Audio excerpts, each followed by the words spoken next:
Hi, good morning everyone. So I just thought I'd talk you through today's lesson, which is on transport and deposition and landforms associated with that in the second part of this. So that's what we're going to be doing today. There's a lot of key words. Littoral drift basically is longshore drift. That's the posh word for sediment littoral now.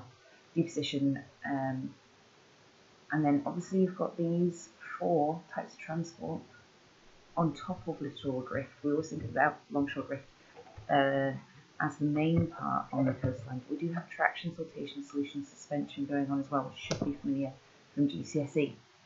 Then we've got an acronym we'll come on to later, and a new landform, a GEO, that we will talk through later on.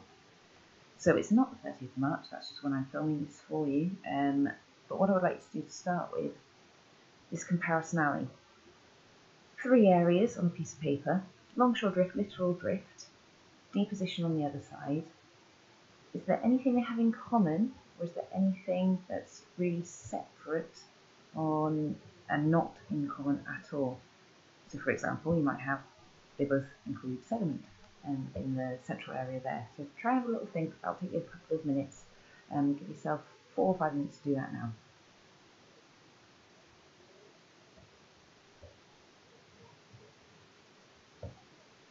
Okay, so this is the kind of exam question that you might be looking at in future. It won't be up to 7 anymore, it will be up to 6. That will be the change from the old spec.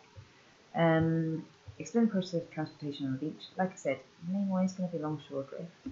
You should be talking through all of those areas, but there should be reference to processes such as siltation, traction, and suspension as well. You might well, this is from lesson 1 of coasts, be referring to transportation by winds, Erosional processes, where it's the one that whips your legs. We've talked about that before.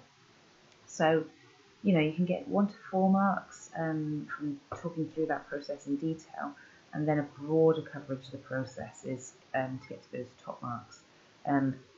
Because that was out of 7 new processes to get to the top of that longshore drift, that would be maximum 4 nowadays rather than 5 new marks from new specifications. That was taken from the old spec out of 7.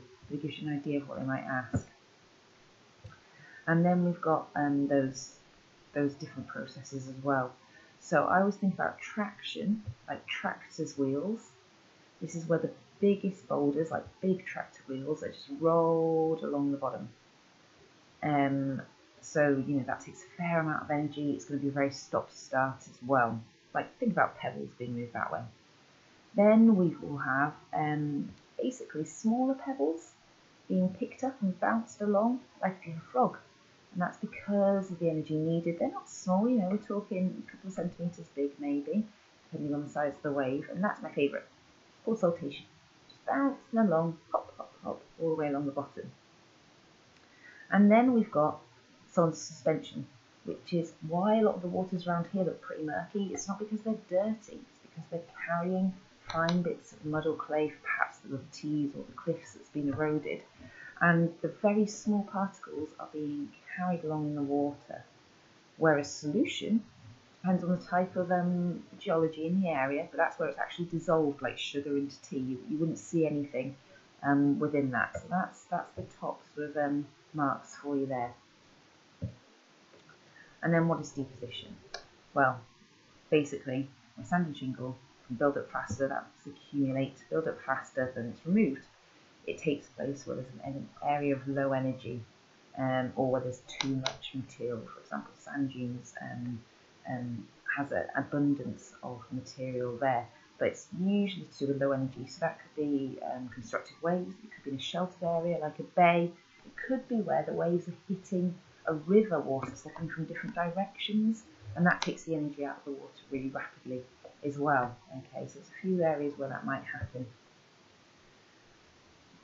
So that's really straightforward.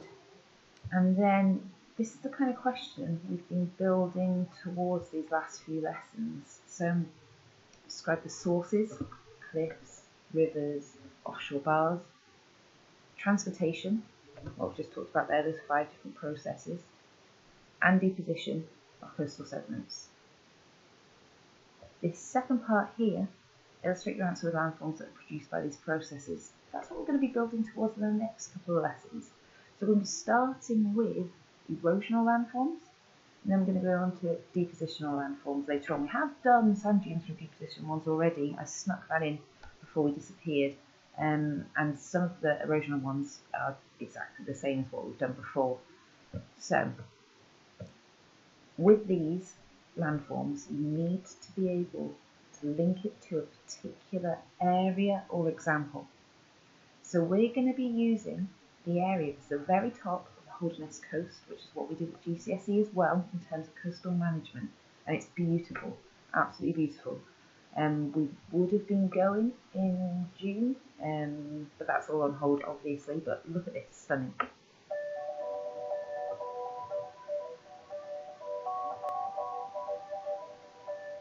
Okay, so just to drone in here, I don't know if you can hear music or not, I'm going to water over the top. Right. This is from Selwicks Bay. So there's a headland here, and a headland here, and we're in the bay in between. It's full of stacks, okay, these are chalk cliffs, you can see they're heavily faulted. We've got a wake-up platform as well at the bottom. Now the chalk is heavily faulted, it's got lots of bedding planes, which are these horizontal ones, like a bed, horizontal. And then we've got vertical joints, you can see one there, which is cracks running down the way. There's a vertical joint, and then you can see all these bedding planes here. Now the bottom, you can see where it's a different colour. That's where the high water mark gets to, that's where the high tide gets to. So this is the area at the bottom of highest wave action, and this is the big wave cut platform that's left behind. So you expect that coloured area at the bottom, you expect that to be where the wave cut notches are forming. And on here you can see how many caves there are, arches, that's an arch there, you can see through it, and so on and so on. So there's Selwicks Bay, and here is lots of landforms. I call this the drinking dinosaur. It looks like it with a neck and looking down from it. But again, you can see all the stacks in the distance there. You can see how steep the cliffs are as well. If you've got a really steep vertical cliff like this, it means it is a resistant rock. If it's more gently sloping, angled like that, it is a soft rock. So just instantly, from the shape of the cliffs, you can see that it is a resistant rock. That means you're more likely to get rock falls than lots of others. What's weird about this area, you could actually see that it was more gently profiled on top. So there must be two different rock types, and we'll come back to that in just a second. Okay, so that's a little introduction. Feel free to go back and play that again. But let's talk these through. Now, for you to know an example in detail, the best way for you to try and think this through is something called CLOS. That stands for characteristics, location, orientation, size and shape. So I'm going to talk these through a few of the landforms with you and how they're formed. And there is a case study sheet attached that you might want to stop and fill in as we're going through it, okay? And that's the Word document, so you can do it directly onto the computer, or you can just copy it up as you wish. So, a little bit of background then. Murky day in this particular picture here. But here's Selwicks Bay with the headlands either side. Really famous area. It's actually the headland that separates sediment cell 1 from sediment cell 2. So basically any sediment this side of it to the north of Farnborough Head can't get past this massive headland into sediment cell 2, which is the Holderness one, and a little bit beyond. So what do we have going on here? Well, we've got this resistant rock, we've got the chalk. The chalk was deposited about 17 million years ago under the ocean. It is more resistant rock, like I already said. Lots of bedding planes with vertical joints with it as well. Now, what do we see in terms of weathering and erosion? Well, there's lots of evidence of bioerosion, biological weathering and erosion. So you've got lots of plants on top. Their roots will be having an effect on the top of those cliffs.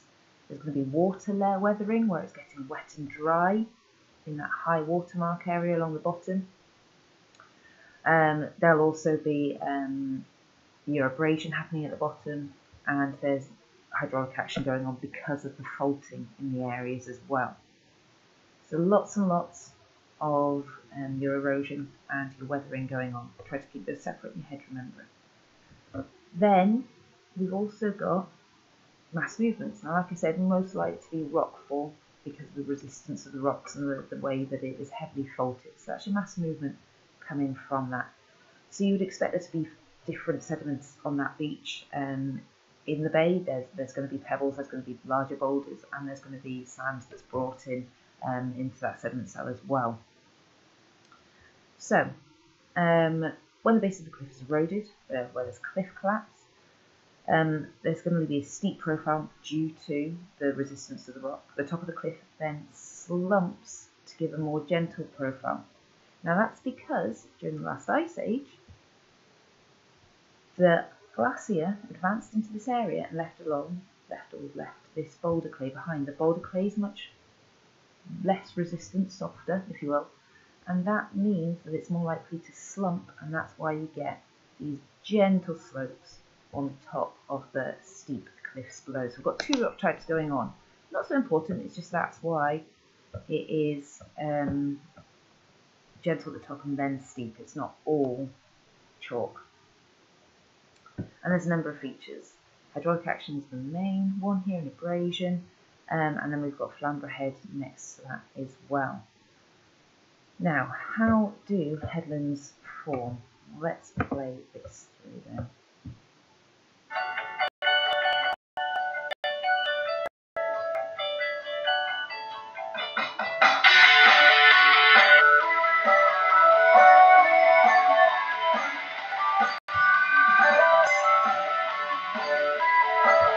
Just pause there. Those alternating bands of rock is called discordant, where you have a stripe like this. That's discordant, where they're at 90 degrees to the water coming in. If they were that direction in terms of stripes, that would be called concordant, but this is discordant. Okay, you only really get headlands where there are discordant bands of rock, or discordant rock formations is how you would phrase that.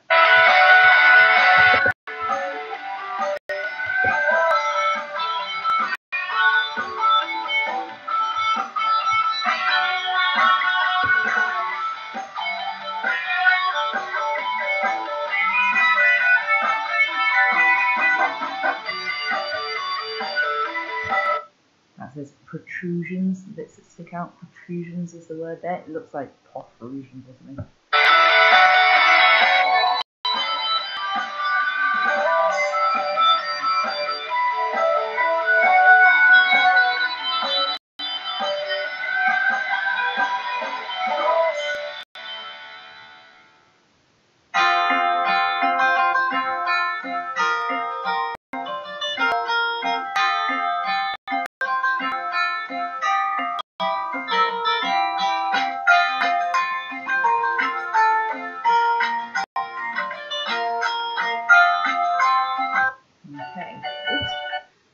Twice. Okay, so that's how that's forming. So keywords there: discordant, protrusions, wave refraction. Okay, so that's what explains that. Go back over that as many times as you want. Now, let's talk through. Skip that one for now. I'm just going to come back to it. Am I? No, I'm not. In this headland, then, we do have this bay forming as well. So, next to Flamborough Head, there is this bay, and this bay is called, and that's why I was skipping ahead, it's called Selwick's Bay. Okay, now this has got a number of different things. It has got the beach, as you saw before, and it's got a wave cut platform, which I'll come on to in a second. So Selwick's Bay, in terms of crossing it, it's pretty big. We'll come on to it here, but it's about 400 metres wide, 40 metres in length, something like that, okay, depending on the tide itself. This has been, oh my dog, you heard that, this is all on your revision summary sheets, which I'll show you in just a second. So that's what Selwood's Bay is. That's the area in there that's been eroded at a different rate because it was boulder clay than the headland either side. So whilst we're here then, let's talk through the wave cut platform that you do see at the bottom of Selwood's Bay. So basically, same as your cliff erosion, the waves have eroded that base between the high water mark at high tide and the low water mark when this tide is out. That'll be hydraulic action or hydraulic power, abrasion and solution will be the main ones there. Now that creates a wave cut notch at the high tide line, undercutting the cliffs. Stress and tension is then put on the cliff, so cracks will be under extra pressure and eventually they will fail. There'll be cliff collapse, that'll be rockfall in this particular instance. Now that's repeated and the cliff is therefore moving backwards, moving landwards, and that leaves this area that's underneath the watermark largely, so it's protected from the waves crashing. If you ever dove underneath a wave at the beach, you'll know how calm it is underneath, no matter how harsh those waves were on the surface. So this area here has been protected from those processes. It's been underwater a lot of the time when that tide's been in. So this leaves this gently sloping platform behind. There's a video attached to this as well, so you can go and look into that as well. Now, all of that cliff material that's fallen onto it, that'll be swirled around, there'll be abrasion going on, and that'll smooth this platform. That means that it's about 4 degrees an angle. There'll be pools in it and stuff, but it will be getting smoother over time. Also, it will be exposed at low tide, not high tide, because the water gets into about this size here, to the cliffs. Now, in general, they do believe that these wave cut platforms don't get more than about 400 metres in width that way, because they do think, or 500 metres, that once the energy then of the waves crashes onto that, it's used for attrition to smooth down the rockfall material, make those pebbles smaller, and abrasion with it as well. So there is a theory that it don't get more than 500 metres in width with this as well. And as the platform widens, the waves break further out, so have to travel over a wider area and the energy is dissipated. So it actually is a negative feedback loop in terms of erosion.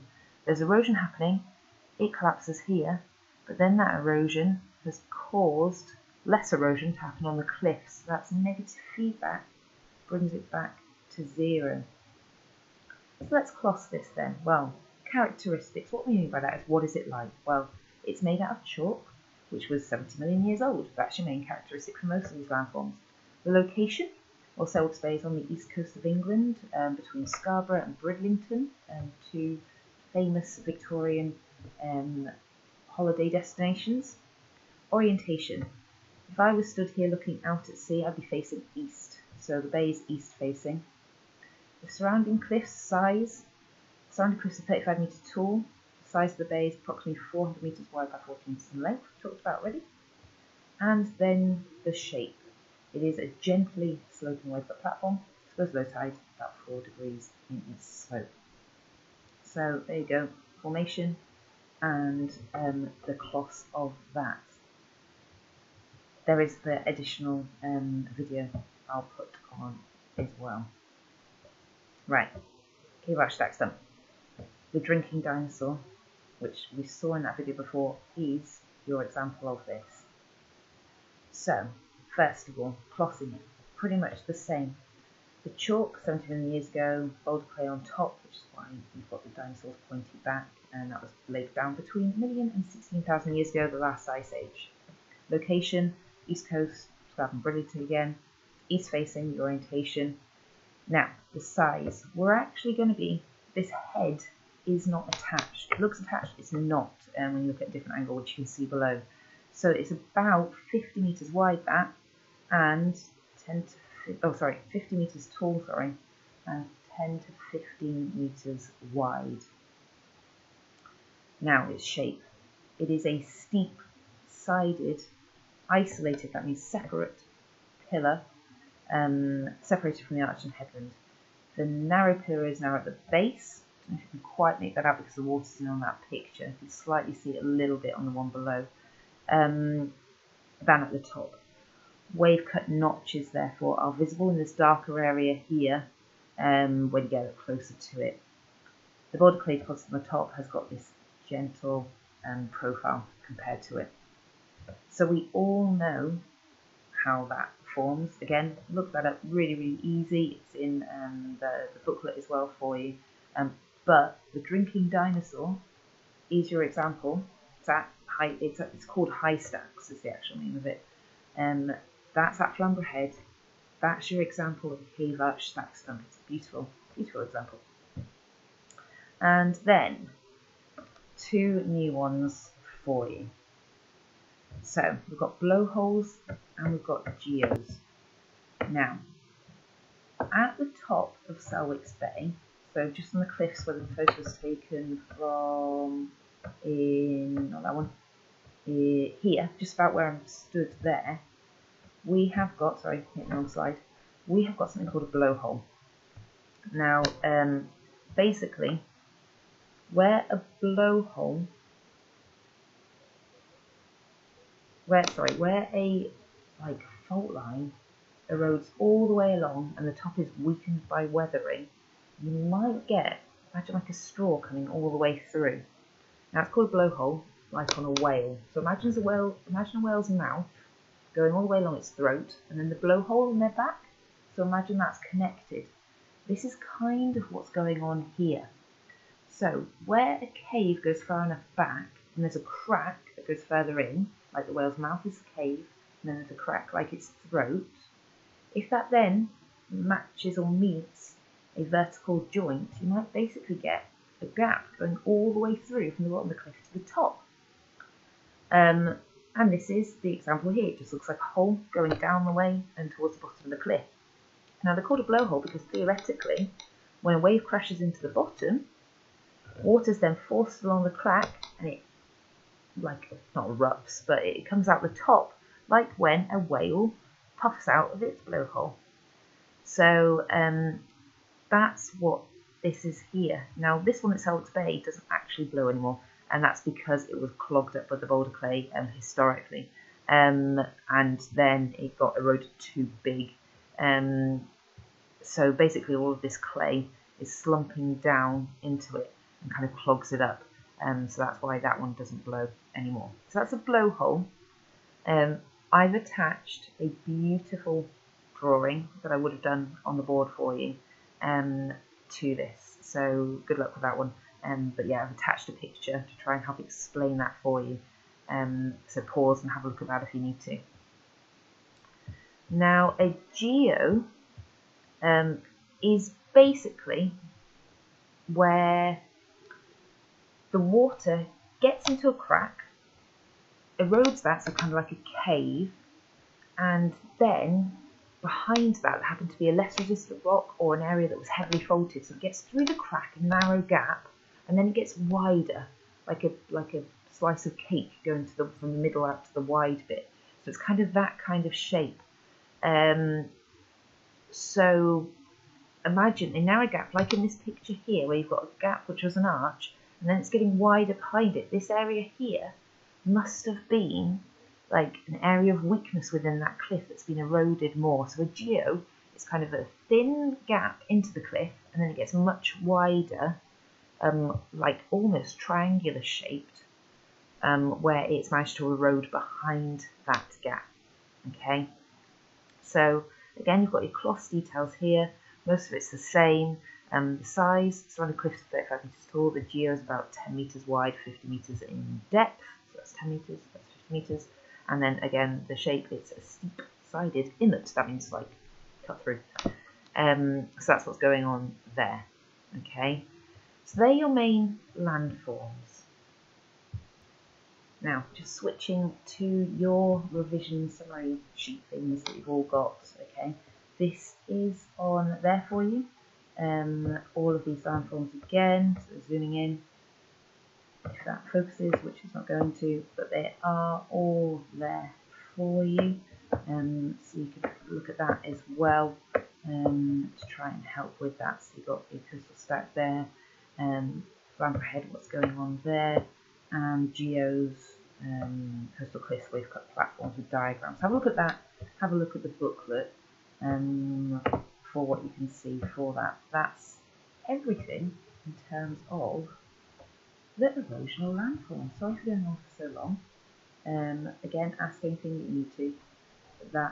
Those are your erosional landforms there. Have a nice day, guys. Bye.